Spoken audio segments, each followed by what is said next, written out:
This is Hidden Killers Week in Review. A look back at the most prolific stories of the week.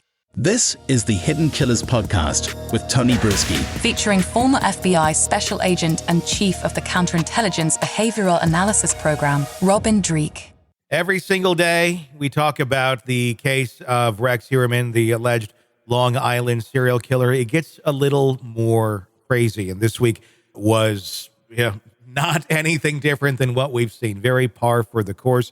Everything from 50 Cent being involved in their lives now with a documentary, all the way to becoming pen pals with the happy-faced killer. Yes, the happy-faced killer is now a pen pal of Rex Heuerman. We even have the letter to read and take a look at. This was, I don't know. I mean, this seems to me like something out of a movie. Most of this has felt like it's out of a movie. But Keith Jesperson reaching out and trying to give advice to Rex Heuerman, and then Rex being very appreciative. I think I counted him saying thank you at least 6 times in that short 2-page response. It didn't feel like it was coming from someone who felt very innocent at all. It felt more like, oh, you got me. That's what I was taking out of it. Robin Dreeke, retired FBI special agent, joining us to discuss. What was your feelings on that new pen pal relationship that Rex has going on? You know, with Heuerman, we don't actually have to try to find things to talk about. He gives us more things to talk about, like you said, every day, every week. Mm-hmm. This is one of them. I mean, you can't predict what some of these people are going to do. So as with all these things that you and I talk about, Tony, I kind of start off with what I do first after I read or see something. And the first thing I did was I looked up how common is it for serial killers to correspond? Because that really struck me. That is really weird and odd. Yeah. And it is extremely rare. The BTK killer corresponded with Jeffrey Dahmer. Mm-hmm. So I found that to be interesting. And then Manson and then John Wayne Gacy, known as the Killer Clown. That's pretty much it. There's been it's a very rare occasion. And so that's the first thing that struck me. Then the second thing that struck me, as you highlighted, was he was appreciative of the advice from a convicted serial killer.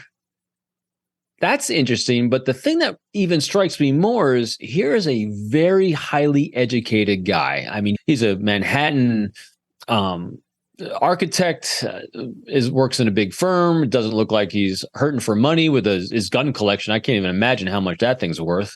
And so here's an instance where someone that comes across, especially with his background in education, what people are saying is a very confident, arrogant kind of guy.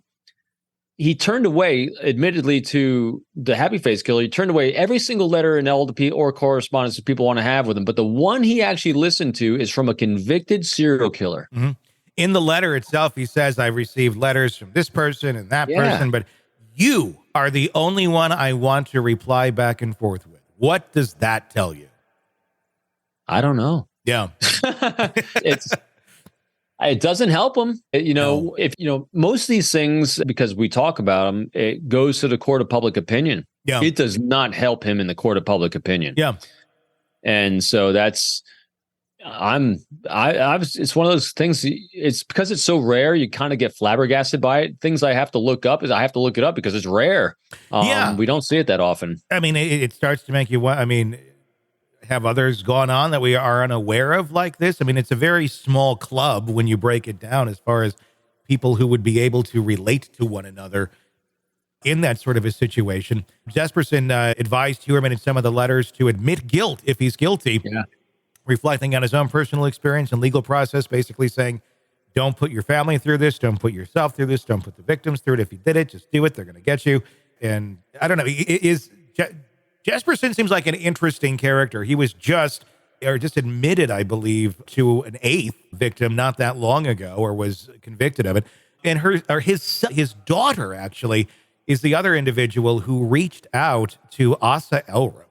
And this is the one who helped create that GoFundMe page initially for Asa at the very beginning. We didn't really know a whole heck of a lot, trying to relate, saying, look, I've been in this situation before. My father was accused of this, was convicted of this. It's very few people there, are in that club of having a father or a loved one who's been convicted of something like this. So, I think it's admirable on the surface if Asa has nothing to do with any of these things, and certainly admirable on the part of Jesperson's daughter for doing that, because I think she did it with pure and good intent. But it seems like that's how the relationship may have been started, by daughter of Jesperson, and then all of a sudden, hey, maybe dad should write a letter to old Rex here.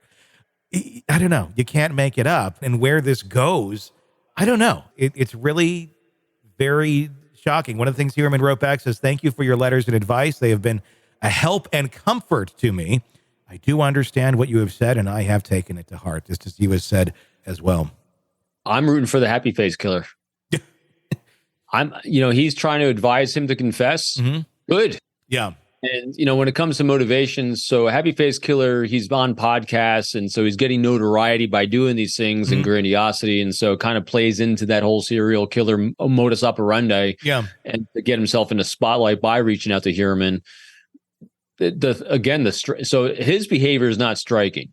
And the striking behavior is Heuerman's during this, it would have think about this, it would have been better for Heuerman to even say, I get a lot of letters, I do my best to correspond and reply to everyone. Yeah. But he said, no, I turn everyone down but you. You're the one I want to hear from. And it would have been better too. So here's where you could he could have done a better job. Boy, hope he doesn't hear this, because you don't want to give him advice. It would have been better. Hey, I really appreciate what your daughter has done for my wife. That's why I'm responding to say thank you. There was no mention of that in the letter whatsoever. Which says a lot by not what people say, but what they don't say. As we're just analyzing Murdoch about what he said, he was all self-centered and self-focused. And we got the same thing going on here, where this was him, not anything about how he was destroyed by this whole thing, or his wife was. It's just a mess. How's the butter in federal prison? Because it sucks in state. Literally part of the letter. Want to listen ad-free? Want advanced access to all of our interviews before anyone else? Become a True Crime Today Premium Plus subscriber on Apple Podcasts. You get every episode commercial-free. So you can binge on true crime until you can binge no more. Search True Crime Today Premium Plus on Apple Podcasts now, or go to our podcast page and sign up now. More of the Hidden Killers podcast next.